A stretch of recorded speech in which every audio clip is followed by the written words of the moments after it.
Hello everyone, welcome back to my blog. তো এর আগের পার্টে তোমরা দেখলে যে আমরা মানালিতে পৌঁছে গেছি। এরপর আমরা লাঞ্চ করে পরে একটু রেস্ট নিয়েছিলাম, কারণ কি প্রচুর জার্নি হয়ে গেছিলো।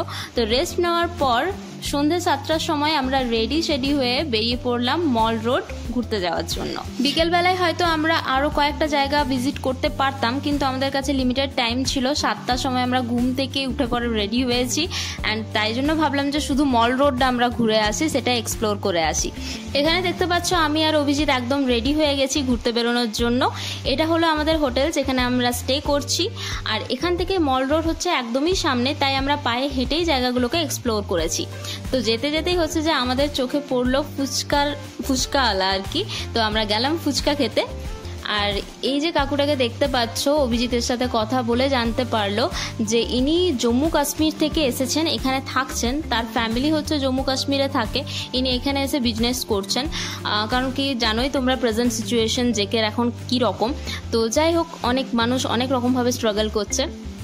এই সমস্ত গল্প শুনতে শুনতে আমরা দুজনে হাঁটতে হাঁটতে পৌঁছে গেলাম মল রোড। এটা হলো মল রোডের রাত্রেবেলার ভিউ। প্রচুর ক্রাউডের এরিয়া, এখানে চুপচাপ যে বসে একটু শান্তিতে বসে থাকবে সেরকম কিন্তু জায়গা নয়। তো যাই হোক, আমরা ঘুরে বেরিয়ে জায়গাটাকে একটু দেখছিলাম। আর এখানে দেখো লাইভ পেন্টিং করছে, যে যা বলছে তার ছবি এঁকে দিচ্ছে। বেশ ইউনিক, বেশ ক্রিয়েটিভ। তো অনেকগুলো দোকানে আমরা ভিজিট করলাম, জাস্ট দেখছিলাম আর বেরিয়ে যাচ্ছিলাম। আর একটু টুকটাক খাওয়া দাওয়া করলাম। হ্যাঁ, যেটা খেয়েছি সেটা হচ্ছে মোমো। পাহাড়ে গিয়ে মোমো জাস্ট ট্রাই করতে হবে, মোমো খেতে ভীষণ ভালো লাগে, তাই জন্য অভিজিৎ মোমো নিয়ে নিল। এখানে আমরা চিকেন মোমো খাচ্ছিলাম, আর টেস্ট কিন্তু খুব ভালো ছিল মোমোর। ইউজুয়ালি আমি দার্জিলিং গেছি, সিকিম গেছি, সেখানে কিন্তু মোমোর ফিলিংটা আমার একদমই ভালো লাগে না, খুব ফিকা ফিকা থাকে। বাট স্টিল এখানের মোমোটা কিন্তু খেয়ে আমার খুব ভালো লেগেছে।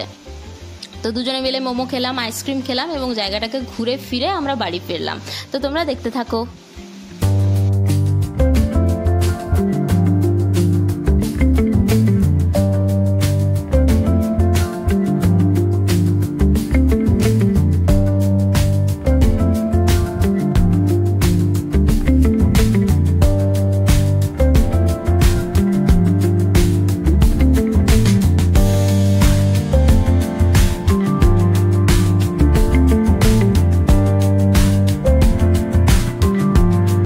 এখানে দেখতে পাচ্ছ আমরা হোটেলে পৌঁছে গেছি, আর হোটেলের টেরিসে হচ্ছে যে খাওয়া দাওয়ার ব্যবস্থা ছিল। আর খুব সুন্দর একটা ভিউ দেখতে পেলে তোমরা। এই সুন্দর ভিউ এনজয় করতে করতে আমরা ডিনার করছিলাম, আর খাবার দাবার ভীষণ ইয়াম্মি ছিল। তো সব কিছু মিলে আজকের দিনটা ভীষণ ভালো কাটলো। নেক্সট ডের জন্য আমরা খুব এক্সাইটেড ছিলাম। তো তোমরাও দেখতে থাকো, কারণ কি নেক্সট ব্লগ খুব তাড়াতাড়ি আসবে। Till then, take care, bye by.